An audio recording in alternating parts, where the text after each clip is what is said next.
Welcome back, guys. It is another terrible, dismal day out here at HQ.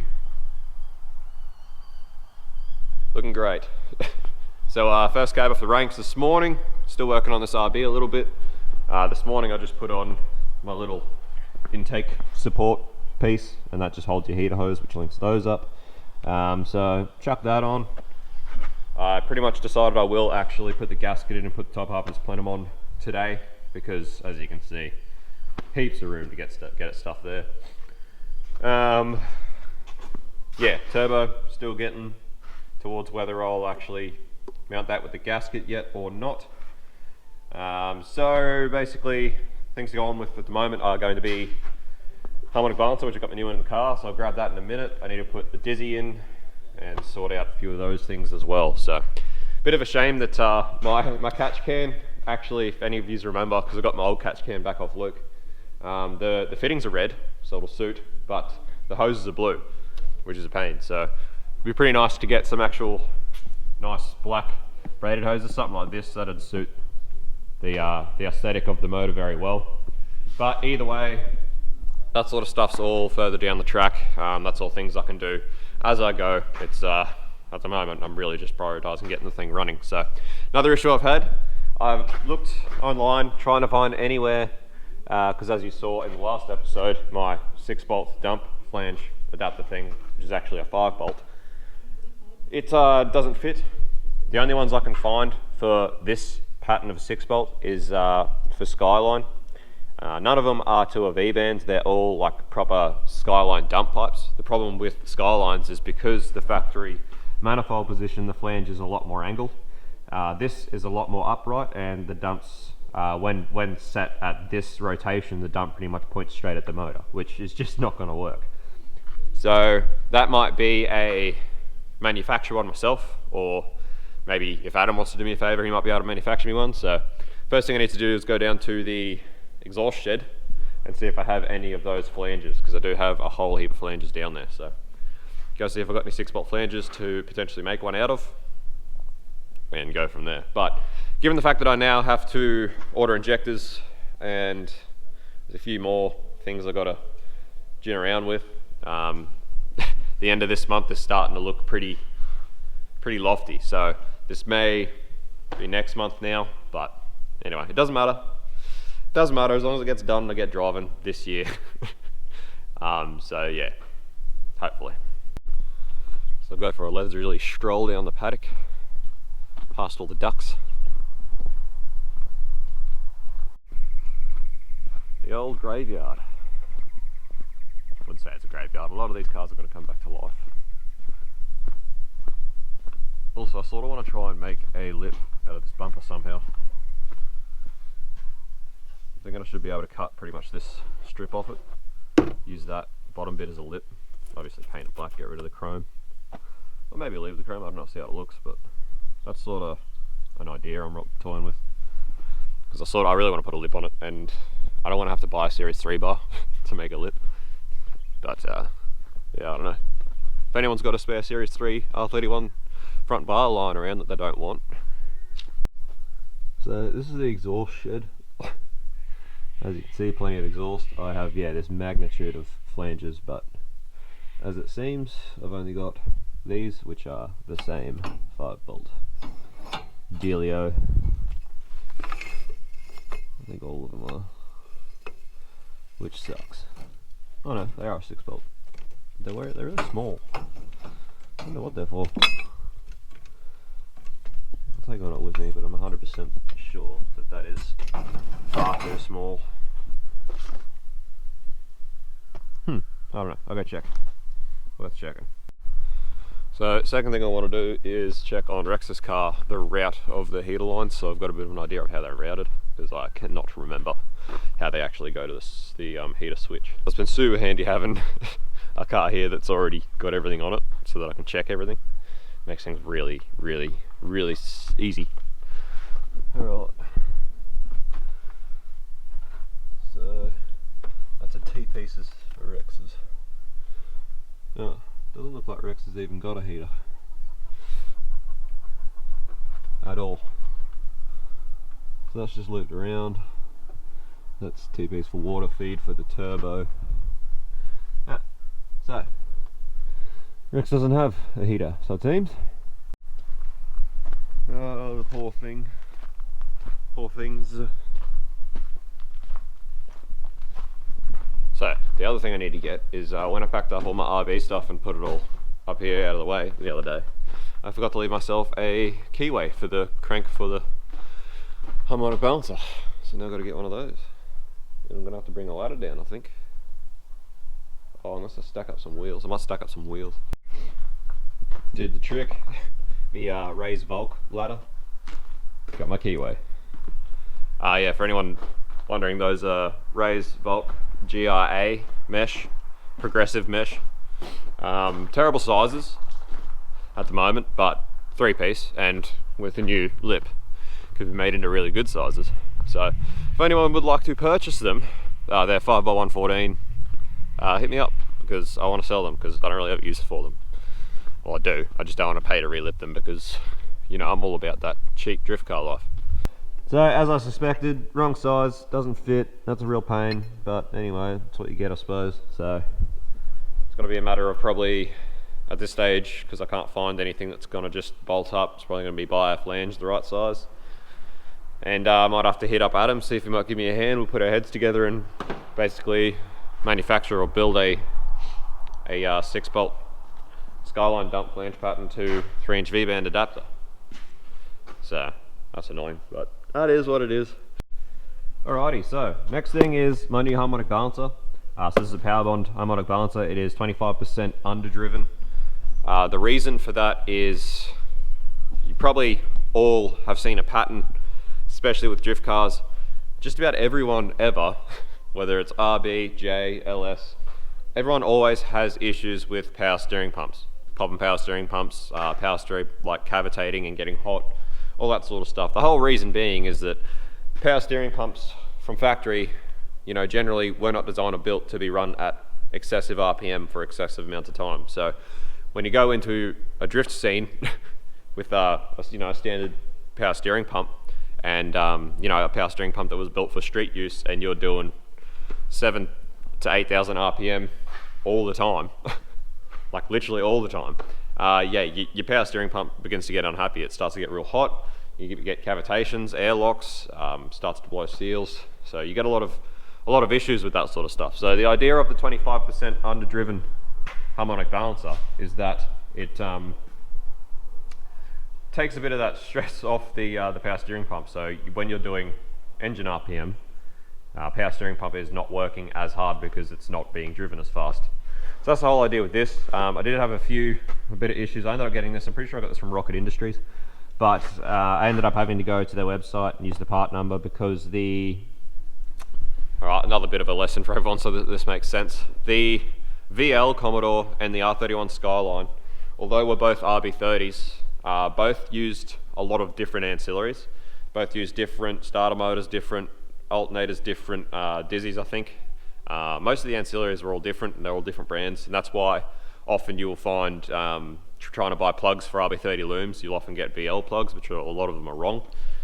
So for that reason, I was a bit worried about the part numbers being different for RB30, R31 and VL, and also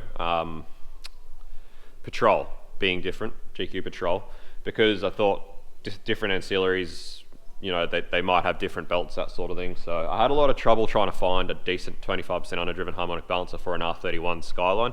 They're all for VLs, and I didn't want to go and purchase one for a VL in case it was different. But I ended up using the part number off the eBay listing, which was that part number, and went to their website and searched it, and it come back with, it did fit an R31, so I ended up buying this from Rocket Industries.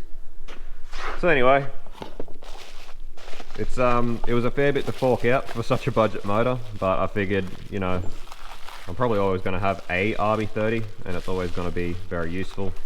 You guys, I'm sure, are aware of how much I rate harmonic balancers and how much difference a good harmonic balancer can do to a motor if you want to rev excessively. So given the fact that I in fact do want to rev excessively, it made a lot of sense for me to just buy a decent harmonic balancer, and it's just something that I can just keep coming with me through all my motors, I suppose. So yeah, that was a bit to fork out, but anyway, I've got a keyway here. So same thing as the crank drive gear, just going to tap the keyway into the crank and then get an appropriately sized socket and just sort of tap the harmonic balancer onto it. And then this bolt, I'll double check torque settings for this bolt, but they are ridiculous. It's too big. You'll never get it on a motor on stand. You'll never be able to stop the rotating assembly from spinning. It's one of those things I usually just wrap a bit of masking tape around the bolt, put the torque setting on it, and then once it's in the car with the gearbox and the diff and drive shaft and everything's in, you get someone in the car, put it in gear, stomp on the brakes, and then you can do it while it's in the car and get that to the correct torque setting. So new balancer is on, looking nice and pretty. As you can see, quite a lot smaller than the standard unit. I've also just marked the timing line, or timing mark, with a yellow paint pen, just so it's a lot easier to see when it's in the car. And I've put the crank bolt in, done it as tight as I can by hand, and just taped it and put the torque setting on it. That's just so that you don't forget about it once it's in the car. So, one more thing to cross off the list. Probably what I'll do now is dig out the Dizzy that I'm going to use and put it in. Just try and pretty much close up all the holes. I'll do the plugs as well, close up the plug holes, and sort of try and seal it up a bit. Alrighty, so I've got the Dizzy on. To put the Dizzy on, just get motor top dead center, and then I just position the rotator cap just before first and try and sort of line it up so it's in the middle of your bolt, so you've got plenty of room for advance or retard, or if you want to go more room for retard, however you want to do it. As far as plugs goes, I did have this old set that came out of my Skyline at one point, which I was planning on using, but I've actually discovered that one of them's odd. They're all 7s except I've got one 8. So never a good idea to mix and match heat ranges. And honestly, for the price of a new set, I think what I will do is probably just buy a new set of 7s. And that way I've got 5 spares. These just came out of my Skyline before a dyno day one time, just because I didn't want to have to deal with spark plugs. Again, like I was saying, for the price of them, they're one of those things, it's, you know, better off just buying a new set most of the time. So I'll be running 7s, I'm going to gap them to 0.6. But for now, I'm just going to chuck some old plugs in it just to plug up the holes so that they're not open and exposed. So I'm going to do that, and that way I can put my new plug leads on and route them and make sure they're nice and smick. And I'll put the top half of this plenum on properly. I've got to check. I had to buy bolts for that because from underneath you've got like 2 95s and a 75, which I did not have on me. So I had to buy some new bolts for that. So I've got to check them. Probably have to cut them down because they're a bit long. And whack that on with a gasket. Alrighty, starting to get there. Got the top half of the plenum on and the throttle body on.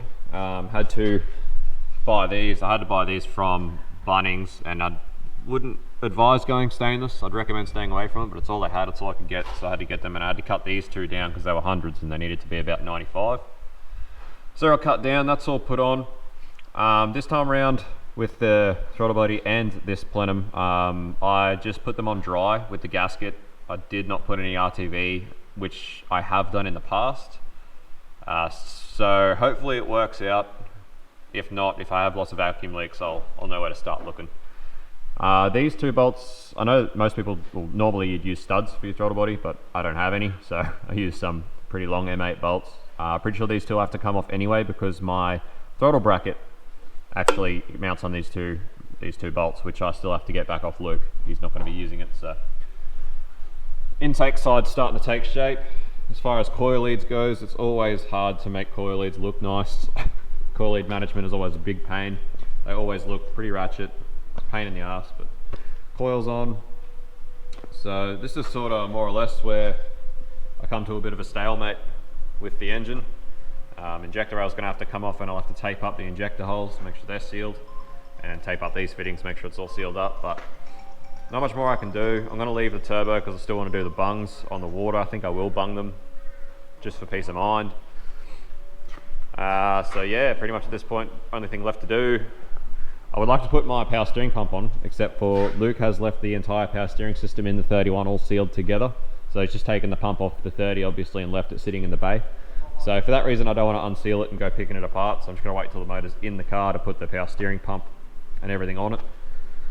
So yeah, this is pretty much now is get the engine off the stand, do my flywheel and clutch, which I have over here. It's just an old clutch that I pulled out of a RB powered car, which has still got enough on it to get me by. Flywheel's pretty much new, it's just got a bit of surface rust, so I'm just going to whiz it with the sander, with a pad. But anyway, I'm not sure if I'm going to keep on going with that, or whether I'm going to drag the 31 up at this point, so still deciding what's going with now, but I will surely let you know in a minute. Alrighty, so just been playing around with this fuel rail a bit and some fittings. So this is what I'm thinking, is it'll come obviously in through the filter, up, run along to the U-turn. That's going to be feed in. This is my pressure sender for my Defi Zavance copy thing. So I need to get an adapter so I can adapt that to there in the rail, so I can have my pressure sender for my fuel there. Then it'll come back, right angle fitting out of the back of the rail, down to the reg, through the reg, and then down into the return. I'm not actually sure if I'll be able to mount the reg here. I have to wait and see when the engine's in the car, whether this is going to be in the way. I have a feeling this is going to be about where the clutch and brake master and stuff is. I think this is going to clash, so I don't know if this is actually going to work. But so yeah, anyway, the idea is the same, even if this has to be mounted on the actual inner guard or something like that. If it has to move, the idea still presents the same. So I was hoping to pretty much, that's going to be brake booster reference. That's just a bung for now. That I was just going to tee off into reg reference and boost reference and map for the ECU. So I was hoping to just run it back, tee it off sort of here for the reg, and then run it and tee it off somewhere for boost reference and for map. And that should keep everything hopefully nice and tidy in there. So that's pretty much what I plan to do. This is very, very close to this temp sender, which is a pain, but there's not really any way around it. Even if I put a right angle or something else of sorts on there, it's going to be exactly the same. So I feel like this is nice because it shoots it straight back up underneath the rail. So you can have the feed just come in pretty much all in here underneath the rail, does a U-turn, runs back through, down, through the reg, into the returns. So I feel like that's a nice neat way to have it.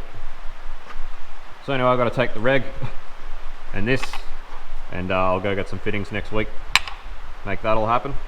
Pretty happy with that, that's going to be good. Alrighty, so as you can hear and see, the weather's really turning it on for us today. Absolute pain.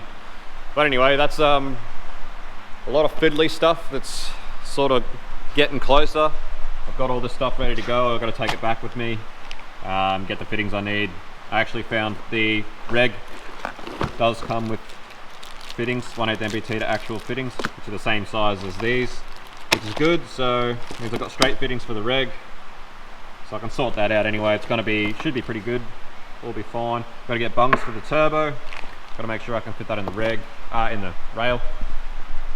So that's pretty much it for stuff on the motor, for now anyway. Obviously still got to do flywheel and clutch, but for now I'm going to start. That's probably all I'll put in this episode. I'd say that's probably enough content to make a decent episode out of. So next episode, which is what I'm going to be doing now, I'm just going to work on getting all of the little driveline things ready to go. Because it's so wet, can't actually get the Skyline up here really, because all this is just too muddy to drag it up. So what I'll do is I'll get my tail shaft and get it ready, get it new center bearing, all that sorted. I'll press my new ball joints into my lower control arms. I'll try and get my knuckles sorted with the hubs on them. Just try and make sure everything's ready to go, ready to bolt in. So that's what I'm going to work on doing now. So that'll be in the next episode. So keep peeled for that, guys. Thanks for watching as always. Hopefully tomorrow as well, I've got some better weather. I can actually start work on the car, but see how that goes. But anyway, keep peeled for the next one. Thanks for watching, and I'll see you then.